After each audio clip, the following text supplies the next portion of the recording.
there are things that we can do to fix this, but we have to imagine ourselves as citizens of a democracy with the power to do it. The Constitution doesn't belong to them. The Constitution belongs to all of us. And in this 250th year, I think that is well worth remembering and acting on.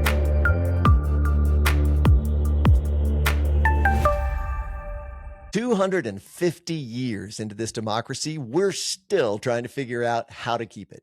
To that end, on SmarterUmedia, we're going to invite some people who know more about the stuff behind this stuff to help us figure out how we can do that. David Daley is an icon in the pro-democracy movement. He's done lots of things, but among those are to write a couple of real seminal books that all of us refer to. The first one is about redistricting. It's called Rat F. You can fill in the expletive. His new book is AntiDemocracy, that goes behind all of the things that have been done to really make it so maybe we don't feel quite so democratic. Oh, look at that. I went too long. CT is always trying to get into the equation. David Daley, welcome to SmarterUmedia. Pleasure to be here, Steve. Thanks for having me on. We did. We had a false start. All right, I'm going to be honest. I just got to fess up. And it was because we had an echo. We got rid of the echo. That's good. Now we're back, and we get to get straight to CT so that you get a chance to make me smarter in 2 minutes. Democratize me right now. Well, whenever anybody has me on, it's usually because they want to talk about redistricting and gerrymandering. So let me say this. There's 435 congressional districts in this country. How many of them in 2024 would you say had a competitive race within 5 percentage points? You're going to tell me. The answer might even surprise you. The answer is 34. 34 of 435 congressional races were actually competitive in this country in a presidential year. That is less than 10%. And much of that is because both parties have gerrymandered congressional districts. They've drawn the lines so that their side wins by a long shot. The other side doesn't even want to bother competing quite often. There is no reason. And when that happens, you know what that means? It means that all of the energy in that race moves into the primary. You know who votes in the primary? Well, first of all, almost nobody. Nobody bothers to show up. Because they're held in June or July and August. We're all having a summer vacation. Maybe the political parties set it up that way intentionally because they don't really have a whole lot of interest in big participation in the race that actually chooses the nominee and the winner. But this is what happens. And so if you then have 7 or 8 candidates running in that race, you might have somebody win that with 20, 22% of the vote. And then they coast in a non-competitive district right into Congress. So when you think about why our elections are so broken, when you think about why our democracy isn't working for us, why so many issues Americans have lots and lots of agreement, but it doesn't get reflected in our politics. Well, a huge piece of this is how these district lines are drawn and how they are drawn to minimize your voice and your vote. I think you were done anyway. I mean, you know, you can't threaten somebody who's already succeeded. That's just the way, it's the way David Daley is. Like, all right, okay, he's a little sad. He's going to kind of go by. You know, 2 minutes, 2 seconds. Okay. I love having you on the show. We met when we were working. The Fix It America movement was all about getting a constitutional amendment that dealt with money and redistricting, because systemically, it's hard for us to do much of anything without fixing some of those things. So perfect place for us to start, because I want this to be a message of hope. I can tell you, I feel like so many— You know who you have on here, right? I do know, brother. There are so many young people, particularly, and Gamers Vote is a thing that my son and I do to get gamers to vote. So many of them just throw their hands up and think there's nothing you can do, just give up. And that's exactly what people want, but you have to understand the problem before you can fix it. So you're going to help us do that. 34 competitive seats in the last election, and the upcoming election, they are talking the number to be something like 25. It's going to go down even lower because both parties have engaged in mid-decade redistricting to historic numbers over the course of the last year. Donald Trump started it. He called down to Texas and he said, give me 5 more seats. Hi, please. California said, well, if you're going to do that, we're going to draw 5 more Democratic seats. So a number of competitive seats, a couple in Texas, a bunch in California, came off the board right there. They have been redrawn so that we know which party is essentially going to win. It didn't stop there. Republicans went on in Missouri, in Ohio, and in North Carolina, claimed an additional 4 seats. Then Democrats in Virginia said, well, we're going to find 4 more seats here. The state Supreme Court eventually stepped in Virginia and stopped that.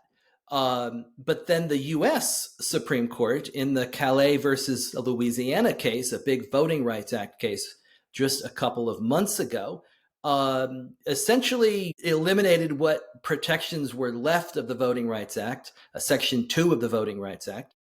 And that has kickstarted even more mid-decade redistricting across the South, in Florida, in Alabama, in Tennessee. And it's going to get worse in 2028. Democrats can't fully retaliate until 2028, but believe me, they will in New York, in Colorado, perhaps again in California, maybe in Illinois and Oregon and Maryland. And then Republicans will finish off what the Calais decision allows them to do across the South. They'll go into Georgia, South Carolina, Mississippi, maybe back into Texas and Florida. They will pick up the seats they left on the table this time in Indiana, in Kansas, in Kentucky. What a disaster.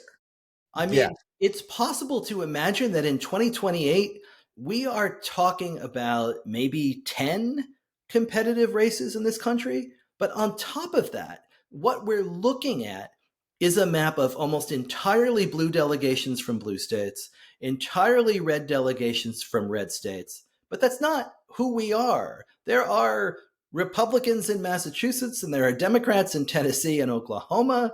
And we have had a map like this before in this country, right? Except back then we called it the Union and the Confederacy. Yeah. Well, thanks for keeping it positive. You said we were going to identify the problem first. That's what we're doing. No, but I want to even go a little more granular, because redistricting, gerrymandering, these are 2 words that are thrown around. And honestly, I think a lot of people probably don't know exactly what they are. So let's get into the mechanism. It's built into the Constitution, so it's not bad just because you're doing it, but explain why we do it and then how it gets gained. Well, every 10 years after the census, every state legislature and congressional seat in the country is redrawn. The idea of this is fairness. The idea of this is to even out population, because if you have districts of unequal population, then some people have an easier time than others holding power. And for many, many years, politicians gerrymandered by not redistricting, right? Or by keeping it so that you had vastly uneven districts. Across the South, the trick they like to use was a representation by county. Well, rural counties are a lot smaller. There's more of them. Urban counties tend to be where people live. But if you base representation on a county system, you can have some shenanigans there. And the idea of redistricting is that you balance all of this out. The reality. So let's take the fair. So the idea is what we're supposed to be doing is making it so that essentially you people are moving all the time. Every 10 years, we're going to go, okay, where did the people move? And we're going to make sure that it's sort of reapportioned. So the people who have moved to the place that has more people now will get more votes. And that's the way we do it. People move, people die, Yeah. there's population Right. adjustments, and the idea here is to account for it in our representation. Now, that's the idea. Once politicians get involved, they say, well, how can we draw these lines to our advantage? And when redistricting becomes evil, that's when we call it gerrymandering. Yes. Named after Elbridge Gerry, who was the governor of Massachusetts back in 1812, when his party, the Democratic Republicans, redraw the state Senate districts around Boston in these crazy shapes designed to pack all of the Federalists into a couple of districts and give themselves the others.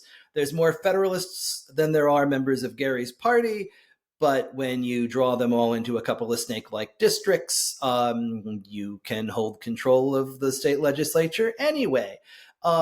May I interject just a very simple way of saying it? You're going to use your own brain and now technology to cheat when you draw the lines. Exactly. And you can decide how many, if you're trying to do it for a party, you can decide how, if you have the power and the votes, you can decide in the state legislature how many votes or how many seats you're going to get for each party with an incredible amount of accuracy. If I had some red and blue Legos here, I could show it to you very, very easily.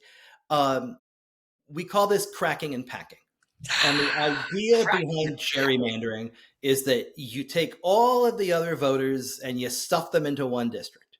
They win that district overwhelmingly. 98%. And then and then there are fewer of them in all the other districts. So you can win a whole bunch of districts 60-40 when you let them win 100 to nothing. And when you have the power to draw the lines, that is part of the advantages that come with it. And so, as a result, the politicians really want to have the power to draw those lines. And in the modern era, where the technology is so good, where the mapping software is like playing a video game, where the voter data is so intense, you can go up and down streets. They're not using Legos. They're not using pens and paper. This is an incredibly sophisticated tool that has been used to polarize us, to crack and pack us, and to, in many parts of the country, entrench and enduring one-party rule. So I want to say it as simple as I possibly can, which just is, if you cynically feel like the system really is broken in some very specific way, you're right. Because the simple reality of what happens with redistricting is not in our common discourse, or has not been, though now we're talking about it so much because with impunity, we have party leaders who simply are saying, yeah, we're going to stack it and pack it this way. We're going to cheat when we draw the lines because we're going to win by doing that. Well, that should be something we stand up and do something about, right? Absolutely. I mean, if you take a state like Virginia, right? Virginia is a pretty 50-50 state. Maybe it leans just a little bit blue. North Carolina, also a pretty 50-50 state. Democratic governor, probably leans a little red. But you can, given today's technology, draw the kind of map that Democrats in Virginia drew and passed that gives them 10 out of 11 districts, more than 90% of the power, in a state where they've probably got 52-53% of the vote. Republicans have done the opposite down in North Carolina. This is bad. This warps our politics. It means that our politicians have put themselves beyond the ballot box. It has locked in one-party rule in so many states around the country. If we looked at this in other countries, we would see it as what it is. Deeply, deeply anti-voter and deeply anti-democratic, which is why, in fact, no other modern democracy in the world gives their politicians the power to do this, because it is wrong. And it's possible to change, but you have to have the will to do it, and it has to be bilateral. And what I mean by that is unilateral unilateral disarmament is not a strategy that works. And as the guy who put poker on television, I tend to use a poker analogy. If you're playing heads up poker with someone, they're cheating and you're not, you are not going to win that poker session. It's absolutely impossible. So there has to be an agreement where both sides say, we got to stop. And as of now, that's not coming for very specific reason. One party's very far ahead. Yeah, I'd say that's right. I think that Republicans got a jump on this. When I wrote Rat F, I tell the story about how Republicans used redistricting as a path back to power after the 2008 elections that elected Barack Obama and a big Democratic supermajority in the US Senate. It looked like it was going to be a historic generational realignment.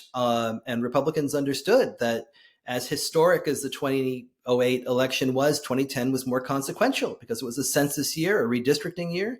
And by winning just about 110 state legislative seats in these swing states, they could have the power to redraw all of these district lines. So you go to 2012, the first election held on this map, Obama's reelected. Democrats gain seats in the US Senate, but Republicans hold the House, and it's not even close, even though Democrats win 1.4 million more votes. States that elected Obama with their electors statewide, I'm talking about Florida and Virginia and Michigan, Ohio, Pennsylvania, they gave 66 of their 96 congressional seats to the Republicans. And it's because Republicans drew the lines in those states. 2008, when Obama wins Pennsylvania, Democrats carry 13 of 18 congressional. 2008, when Obama carries Pennsylvania, Democrats win 12 of 19 congressional seats. 2012, when Obama carries Pennsylvania, the Republicans carry 13 of 18. Nothing changed in Pennsylvania between 2008 and 2012. I guess the Phillies got a little bit worse. But when it comes to the politics of the state or the geography of the state, nothing moved except the district lines. And that's the power we're talking about here. Democrats fell asleep on this. They believed that they had won a generational realignment. They believed that demographics were destiny. They didn't see this coming. They understand what happened now, and they're fighting back now. But a maximally gerrymandered map of all red and blue states is also not good for voters, which is why, as you say, we have to find a way out of this. The state-by-state solution is not going to work. This has to be a national fix, a national solution that everybody lives by, that solves this problem everywhere. And it's probably going to take at least a federal piece of legislation, probably an amendment, maybe because of the activism of the court on voting issues. But at the very least, it needs to be this realization for all of us that there's a problem. Define the problem. Not hard to define the problem, but we keep thinking of it in terms of the particular race or the state. The media focuses on the horse race because that keeps your eyeballs there or keeps you clicking on the media.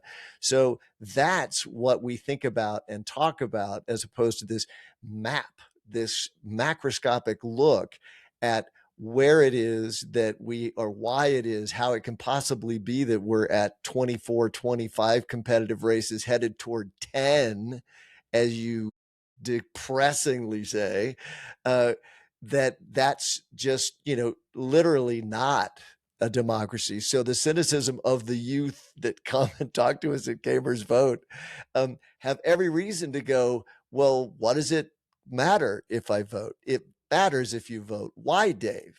David, why does it matter if I continue to vote?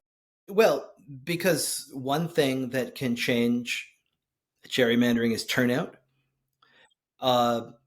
Turnout matters, especially in primaries, especially in the close races that still exist, because statewide races still really, really matter. Because North Carolina believed that it had fixed its gerrymandering problem when the state Supreme Court stepped in the early 2020s, and established a fair map. Not a Republican map, not a Democratic map. They established a 7-6 map that would go back and forth depending on the year in North Carolina. And what happened was the partisan control of the state Supreme Court shifted. And it shifted in a race by 450 votes. Listen to that. Hear that. 450 votes in a state as large as North Carolina with a very large population. Switched the partisan power of the Supreme Court. They decided to re-hear the case that they had heard and decided just a year and a half earlier, right? The ink isn't even dry. They overturned that decision. The legislature decides they will re-gerrymander the map. And now you have, I believe, an 11-3 map in North Carolina. 3 seats shifted from the Democrats to the Republicans as a result of that gerrymander. What's the difference in partisan control of Congress right now? 3 seats. So you could argue that those 499 votes in a down ballot race in North Carolina shifted national politics for everyone for years. Yes, and once you have control and you can have more seats, people don't tend to, in those seats, cede power. They don't want to give it up. That's why they draw these lines so that elections do not matter. But, voters can fix this. And voters can fix the problems that we've had in American democracy. We have had time and again in this country big citizen movements that have made big change.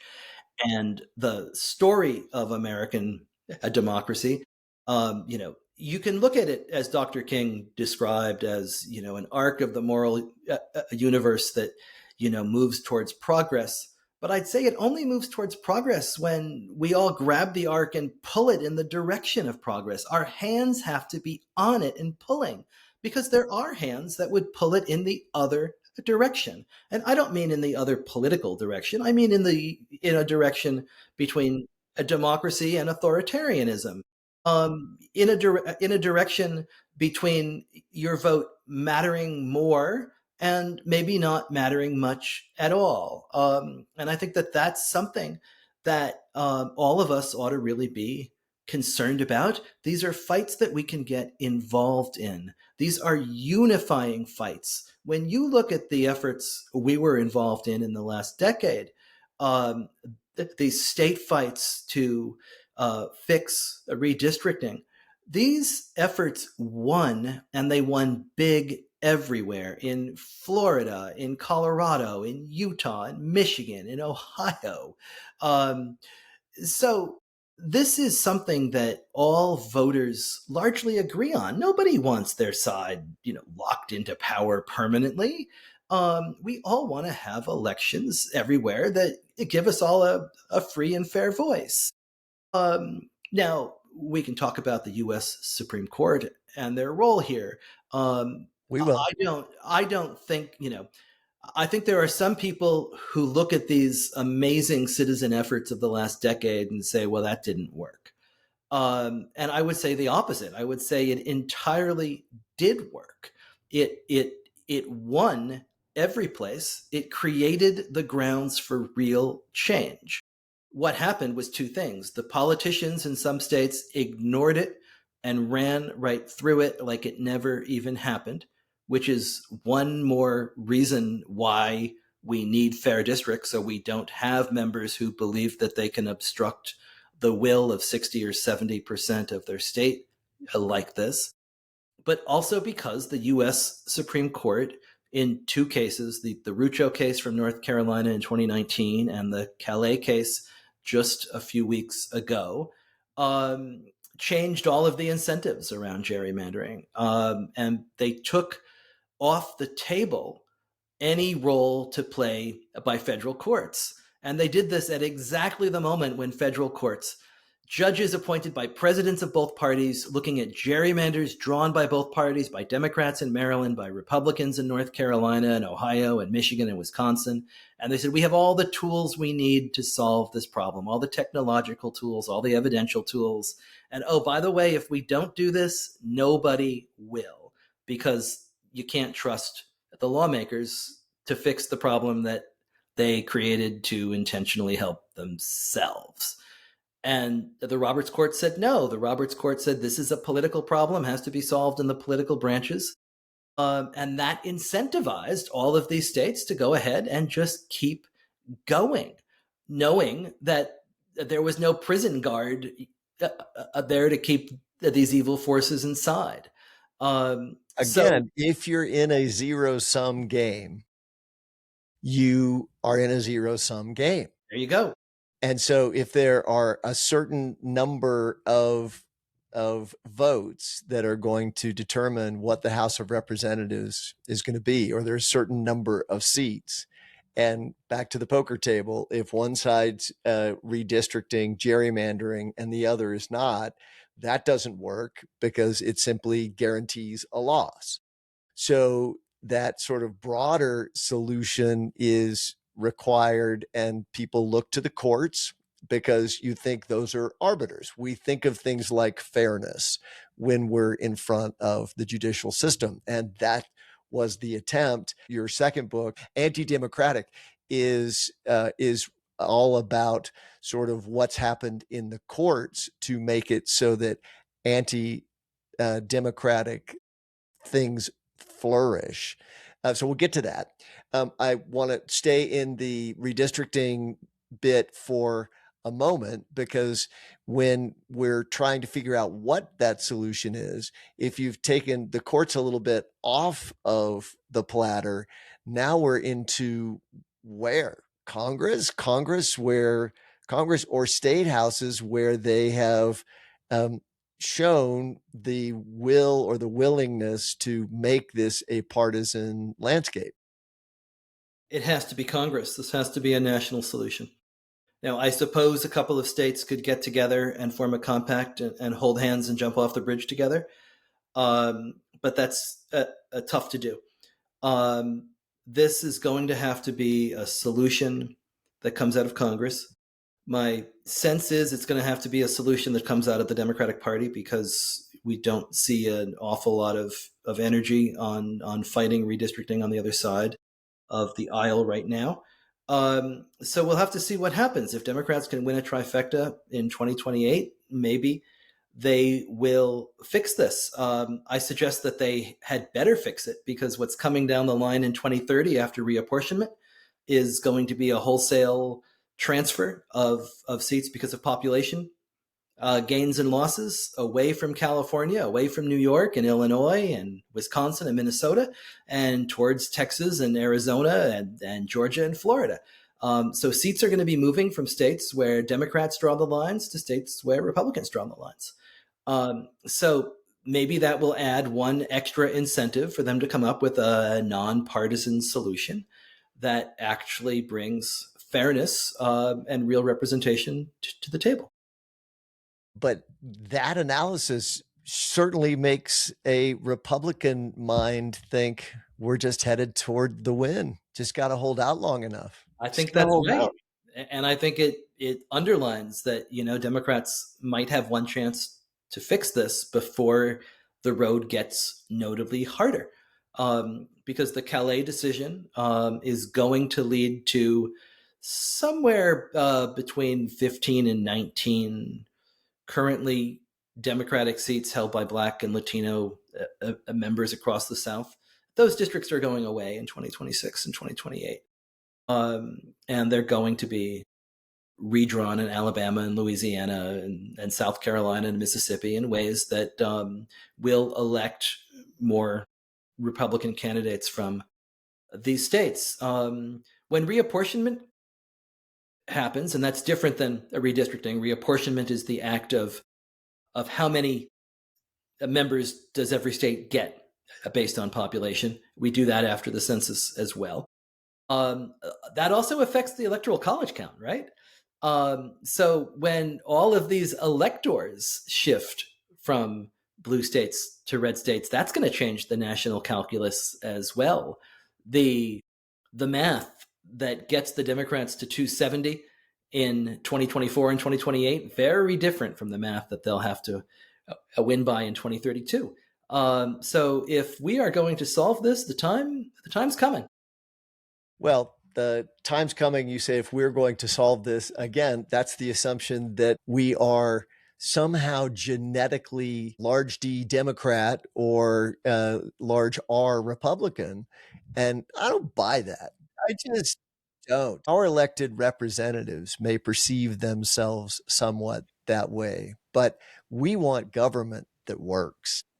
That's right. And if the system, through redistricting, money, other things, if systemically that means that the process is not working to the benefit of us, we all should feel that that's not the way it should be. I don't want a world that is run by people who only have large D Democratic thoughts. Right. Because that's not going to be as good of a world. I don't want a world that has, Republicans only in charge. And I promise you, it doesn't take that long for us to swing back around. We used to always come back in midterm elections. If one party had too much control, we'd go, oh God, look what they're doing. And we would come back. That's what the wave tended to be. It's sort of, no, we need a check. The trouble is these big structures, these big institutions get in the way of waves, right? They can be seawalls,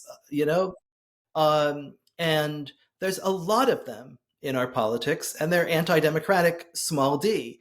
By the middle of the next decade, 70% of us are going to live in 15 states. That means 70% of us will have 30 senators. And the other 35 states will have 70, right? That's not necessarily a big R Republican, big D Democratic problem, but it's a small R and D problem that smaller, rural, whiter states have. And then you add in the filibuster, essentially veto power over 70% of the country. When you look at the U.S. Supreme Court and how it's behaving, essentially as a super legislature, appointed for life. 5 of the 6 members of the conservative supermajority right now, appointed by presidents that lost the popular vote, confirmed by a Senate that's, wildly askew in how it represents Americans. And no ethics code, not reviewable, can take as many vacations or as many RVs or trips to Europe or Alaska, or have their mom's house purchased, real estate, all of these things that the mega billionaire donors are doing for justices that we don't really ever hear about, and that can be perfectly legal because they have no ethics code. This is something 75% of us agree on, that the court ought to have term limits and the court ought to have an ethics code. The idea that there can be 9 of us appointed for life who can time our retirement so that a president of our own political party can appoint a replacement that then serves for the next 40 years is wildly anti-small d Democratic. And again, no other country in the world appoints, that calls itself a democracy allows justices to serve in this way for life and essentially to choose the politics of their own successor. And there are very specific things that have been undertaken in the last decades that make that different. So we're going to get into that in just a minute, which is the subject of a lot of your second book, the what's happening on the Roberts Court and his participation in that process. Again, want to stay in the field though of a sort of the system that we have, we revere sometimes, oftentimes too much. So as we're looking at 250 years, you so often, want to go, oh my gosh, I hear people say we have the best system or the best country in the world. I always laugh because, none of us are going to be able to list all of the other countries in the world, much less tell you anything about most of them. So to think, but yet we do, we sort of really think it's particularly wonderful. One of the things in that system, though, is it's supposed to evolve. It has an amendment process within it. It has 3 areas of government that are supposed to each one be checking and balancing the other. So it's built to sort of try to function as well as it can, but it has its issues. I only reinforce that positive stuff because don't want people to think that if we don't manage to change how Supreme Court justices fill out their terms, that there's not stuff that we can do in the meantime to make those things better, right? There's a lot of things we can do, I think we do sometimes believe that we have the best system in the world. And when we think about that, I think we got to look around the world and maybe wonder why no one else has copied our Senate or our gerrymandering rules or our Supreme Court rules or our electoral college rules. Um, you know, a fish doesn't know it's in water because it just Has was water. born there. Has water. It's Yeah. just the way it always is. And so we operate in this system that just has always been. And I think we should be asking questions about why. And because we are Americans and because this is the 250th anniversary of the country, I think we should be talking about how it is working for us now, not the system that, a bunch of old white men designed back, in the 1780s. But how is this working for us today? Because they did not intend to believe that they had fixed and solved every problem forever. The Constitution and the design of the country was the best compromise that a handful of people could work out in the time that they had allotted, given the really specific and complicated challenges that they were facing. And they did a pretty good job, right? I mean, it's lasted, it's lasted a pretty long time. Um, but they did not believe that it would be fixed. They did not believe that they had all the answers. They came up with the best answers they could in their moment and in their time. And the idea of America is that all of us, a nation by and for the people, should have the ability to look at and reimagine what democracy means and looks like, especially when these structures start to creak a little bit, right? If 70% of Americans had lived in 15 states at the time, well, that would have been really weird because there were only 13 states. But, Right. oh, Oh, um, but, math. You did got math. you there. You did Um, math. but they designed the best system that they could. These disparities didn't exist in that moment. They exist now. People lived a whole lot shorter lives back then, right? So a life term to the US Supreme Court didn't mean that you'd be hanging on into your 90s. That was pretty unlikely. So there's a lot of things that we ought to be taking a look at. And 250 is an opportunity. 100%. And it should be. And like I said, there's a built-in process to change fundamental things. And we should be looking at those and always trying to improve them. That should be from all sides of all aisles, Yes. so that what we're doing is finding things that we agree and make the system better. So yes, positive moment. Now we're going to go to to anti-democratic, because it's another piece. We've identified the fact that the redistricting piece that is built into the Constitution just to try to make it more fair has become a real tool to make sure that it's not fair. We always think in our minds of the Supreme Court and the justice system as being that too, that it fits this paradigm of the place, the hallowed halls that we go in order for things to be fair and just. In the last very short 20 years, it's been 20 years of the Roberts Court, your book talks a lot about how different that's become. Let's dig in. Well, I would argue that in the same way that Republicans recognized the loophole on gerrymandering in state legislatures and for Congress, that they've recognized the loophole to gerrymander the Supreme Court as well. Really, what we're looking at is two sides of the same coin.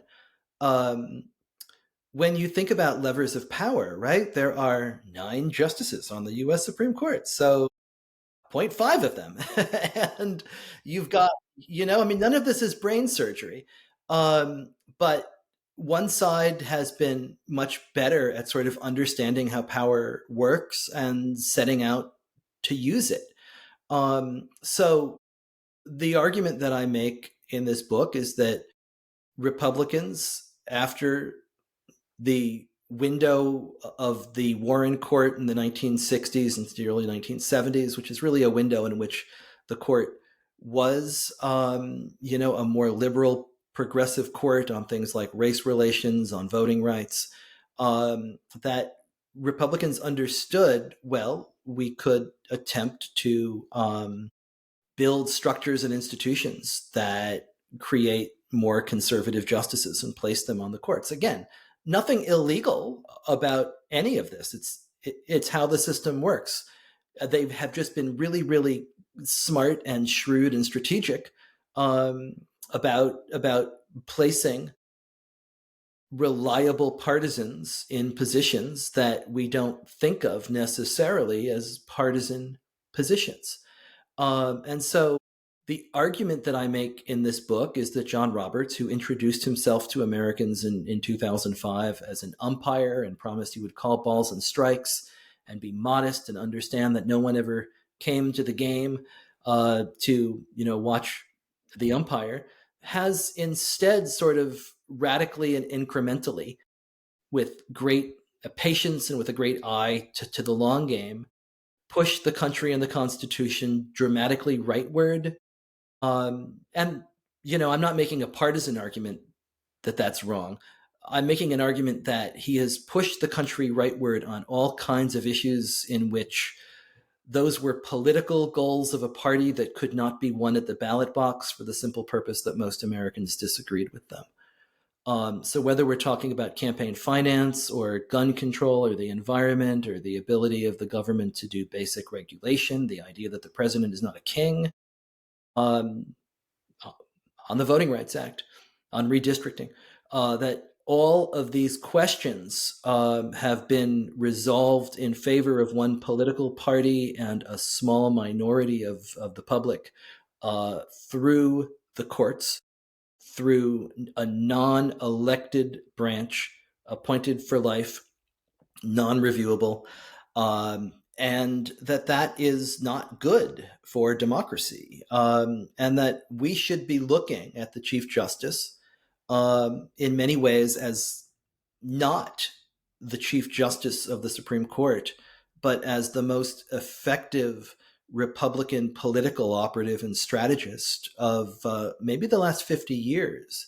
Because if you told Republicans when Roberts took over, 20 years ago, that on abortion, on the regulatory state, on the power of the executive, on the Voting Rights Act, on all of these topics, on guns, that they would have achieved these big goals. I think they would have never even imagined some of these gains to be possible. But they've been possible because of a really effective and patient strategy to win them through the Supreme Court. Totally echoes what we were talking about in the redistricting world. I mean, these are two parallel universes that are very similar. To identify where the power is, figure out a strategy to make that work for you, and gain control. That's both of your books, right?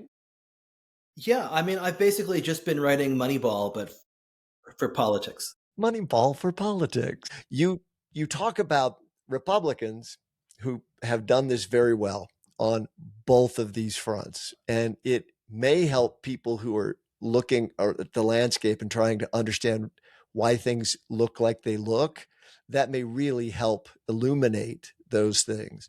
But both spheres have kind of been responses to the Democratic Party doing these things. I think you're right. I think it's a really astute understanding of how power operates. Um, I, the judges on the Warren Court were appointed by Dwight Eisenhower, right? They were appointed by Republican presidents. It wasn't some sort of, Democratic plot. Yeah. Okay. And I would argue that the Warren Court is probably, I don't want to get into Supreme Court history, but I would argue that the Supreme Court has been a blockade on a more small d democratic nation for most of its history. If you go back, if you look at why a Reconstruction died and why Jim Crow emerged, it has less to do with the election of 1876 and Rutherford B. Hayes than some people would like you to believe, and much more to do with a handful of Supreme Court decisions in the 1870s that effectively made it impossible to enforce civil rights and enforcement and anti-Klan laws across all of the South. And, that's what happened. Jim Crow in many ways can be traced back to a handful of these court rulings in the Cruikshank cases and the Civil Rights Act cases and the Enforcement Act cases. So, Democrats have not appointed a majority of the U.S. Supreme Court since 1970. That's the last year where there was a court that had been appointed with a majority of Democrats. Republicans understood the possibilities here in ways that, I don't think Democrats really imagined, because I think they're always focused on the White House. And they believed that they had this, big demographic advantage that was going to play out forever, that they didn't really even have to be thinking about this. I tell a story in one of these books that Eric Holder told me about going by the White House and, meeting with Obama in the days after the 2012 election in the Oval Office. And they were confused. They were like, we thought we had a pretty good night. What happened in North Carolina? Why don't we have the House? What happened in all these state legislatures? They didn't see it. They had no idea that this was coming, right? Sometimes when Republicans have done this on the Supreme Court side, they have gone after the judges and justices appointed by their own presidents, right? George Bush in 2005 has two appointments to make when Sandra Day O'Connor retires and Bill Rehnquist dies. Originally, he gives John Roberts one of these appointments, and the second one goes to a woman named Harriet Miers, who had been Bush's personal lawyer for years, a kindly, older, conservative woman from Texas. Well, the Republican conservative legal establishment had no idea who Harriet Miers was. And ever since Bush's dad appointed a man named David Souter, who turned out to be kind of a liberal, to the US Supreme Court, they had been building these institutions to do elaborate vetting and selection and choosing of justices. And the conservative legal movement arose and fought this, right? And so Harriet Miers, about a month later, withdraws, and a man named Sam Alito is nominated instead. And there's a New Yorker article in which Leonard Leo, who is the architect of so much of this at the Federalist Society, who now controls the biggest dark money operation in American politics, says, I like Sam Alito. I know Sam Alito. And we have seen the impact that Alito has had over these 2 decades on all of these issues that are so crucial to the heart of this movement. So Republicans have really understood power. And I think that that's the crucial piece to understand here. I'm trying to drill even further down. What's below that in terms of the way systems work? Right. So if you have a fairness system, then you need people on all sides to be working for fairness. Aren't we really just finding ourselves in a question of what our system really is? Yes. You know, when you have a system of 9 justices, the goal is to have 5. And you can win when you have 5. And if you treat the court like it's not a court, but that it is a place that holds political power, that holds, crucial power, tie-breaking power in a democracy, as we all learned in Bush versus Gore back in 2000, right?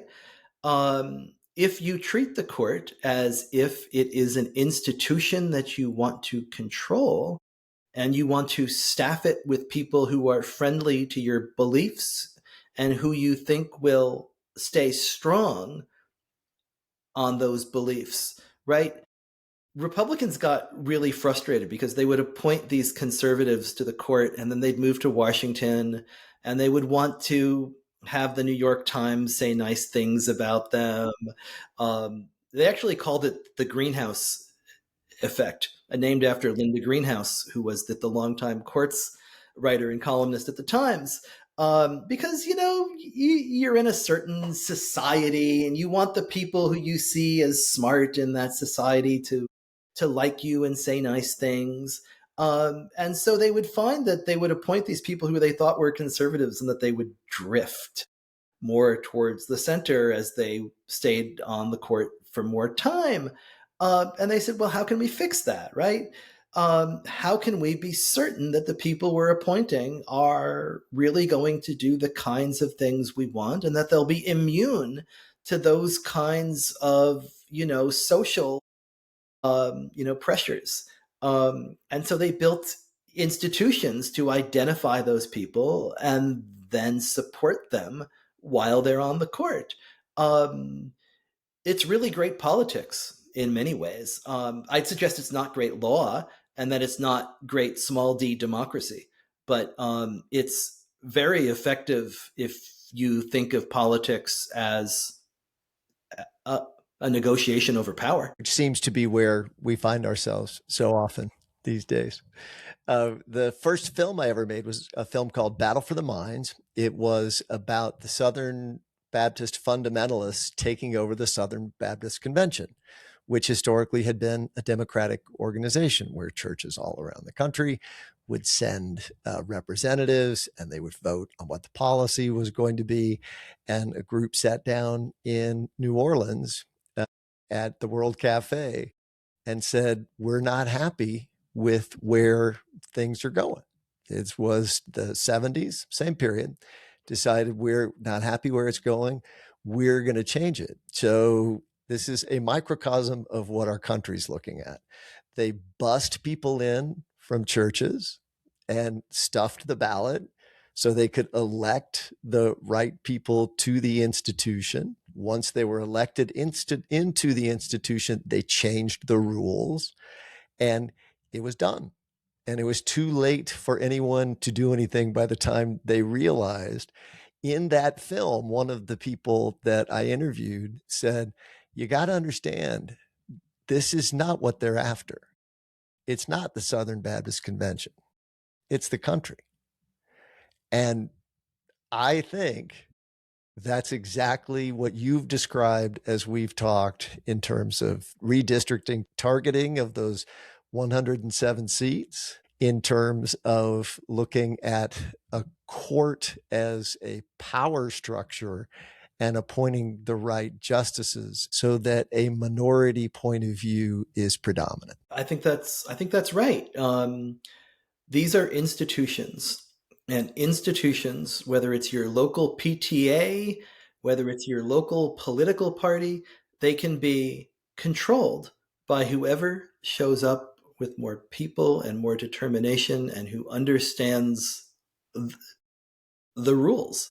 And the rules on redistricting tend to be, if you control the state legislature, you can draw the lines.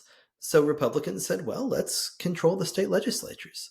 Let's really focus on this. Let's spend tens of millions of dollars in these local races that have outsized importance.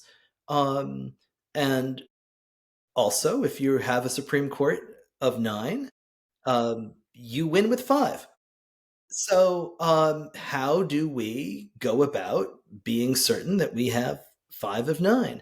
And once you do, once you have drawn the lines in a state legislature, they're really hard to beat.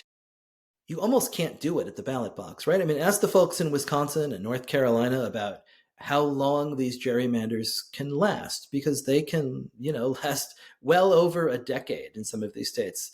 It doesn't matter how many people vote for one side over the other. The side that drew the lines has got huge power. And the court is pretty similar, right? Because you can then time your retirement for when a member of your own political party is president, when your party is control of the Senate, and you can step down, and then, some 38-year-old that takes the job, and, it's like a relay race, tag, you're in, take it around for the next 4 decades. And so there are things that we can do to fix this, but we have to imagine ourselves as citizens of a democracy with the power to do it. The Constitution doesn't belong to them. The Constitution belongs to all of us. And in this 250th year, I think that is well worth remembering and acting on. We're in a battle for the minds. Back to that Amen. film. We're in a battle for the minds. And we need to get back to a place, or to establish a new place, where we're about all of us finding a fair system that works. Because if the system itself falls, that's not going to be good. That's not going to be good for you, for me, for anybody I may disagree with on who knows what. I would love to get back to the point where we can start arguing over policy again, and where that can feel like life and death, right? Because that will mean that we've rebuilt and reinvigorated the system in a healthy way. When we can start having those kinds of arguments again. May that happen soon. But I do think we have to really be thinking about how we take these structures and reimagine them for the next 250 years.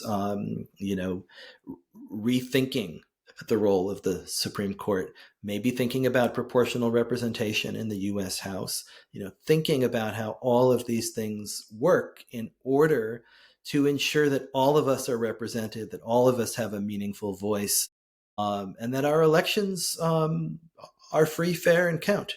Yes, here's to all of that. Booyah. All right. Well, we could talk forever. I hope that we will continue to do that, David Daley.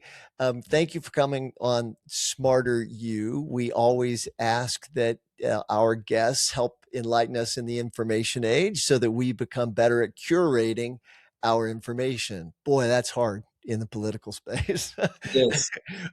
Where do you find good information? What do you rely on, and something I may not know? I think that the US Supreme Court does not get covered very well. I think that too many reporters who have the court as a beat think about it as a place where arguments are made and maybe the best argument wins. And what I'm suggesting is that the court is a fount of political power, and that it needs to be looked at and seen and covered in that way. So I like to look to places that understand how the court really operates and what's really at stake. So I think there's in addition to anti-democratic, of course, there is a terrific book here by Lisa Graves on the Robert Court called Without Precedent that I really recommend. Lisa runs something called the Court Accountability Project, and they do really, really terrific work. Where is the books? Grab the books, bring them in. Looking for here. Here it is. I'm looking for Madiba Denny's book, The Originalism Trap, which is a terrific book on that sort of strips back the argument that the conservatives on the court have, that we're just following the original text of the Constitution, and she shows that that is not, in fact, what they are doing. And I do think we could have a whole other conversation on whether we could do a full show on originalism to be doing, right? I mean, the actual meaning of a word in 1780 that they settled on in some drunken compromise in Philadelphia, whether or not that actually is how we ought to be deciding cases on artificial intelligence, right? Things that they never could have even possibly imagined at that time. So I think that those are two pretty terrific books on this. I think Slate and The Atlantic are really good at covering the Supreme Court specifically. Adam Serwer at The Atlantic, Mark Stern at Slate do a really good job of capturing what's actually at stake and the consequences. Well, that's great. And I want to say both names of both of your books. I personally highly recommend them because they are not just things you need to know, but very entertaining. So it's Rat F, and we'll put both of these in our world, and Anti-Democratic. David Daley, thanks, man. I learn every time we get a chance to talk. I hope we do it again. Such a pleasure. Really a delight. I enjoyed it so much. Hope we see you soon.